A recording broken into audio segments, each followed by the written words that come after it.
வாங்க இன்றைக்கி வேர்க்கடலை சட்னி எப்படி செய்யறதுன்னு பார்க்கலாம். சின்ன வெங்காயம் பூண்டு போட்டு எண்ணெய் கொஞ்சம் ஊற்றிருக்கிறேன். வெங்காயம் இப்போ வணங்கிட்டு இருக்குது. வெங்காயம் கொஞ்சம் நேரம் வணங்கட்டும். பாருங்க, வெங்காயம் வணங்கிருச்சு. அடுத்தது கொத்தமல்லி, சீரகம், வரமிளகா, மிளகு, கருவேப்பிலை இதையும் கொட்டி எல்லாம் வணக்கிக்கலாம்.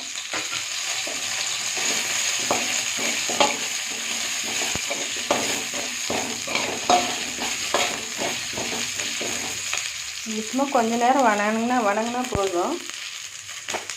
அடுத்தது ஒரே ஒரு தக்காளி,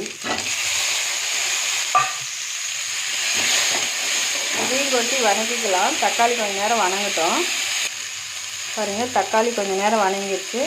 அடுத்தது வேர்க்கடலை. எங்கள் ஊரில் கடலைக்கொட்டைன்னு சொல்லுவோம். இது வறுத்து தோல் 1-2 எடுத்தால் போதும், எல்லாம் எடுக்கணுங்கிறது இல்லை. வறுத்து தோல் எடுத்து வச்சுருக்குது. இதையும் கொட்டிக்கலாம். அதையும் கொட்டிட்டு அடுத்தது தேங்காய், சும்மா கொஞ்சமாக தேங்காய், கல்லுப்பு, புளி கொஞ்சம், இதையும் போட்டுக்கலாம். இதையும் எல்லாத்தையும் போட்டு சும்மா ஒரு பெரட்டி விட்டு போதும். அப்புறம் அரைச்சிக்கிறது தான்.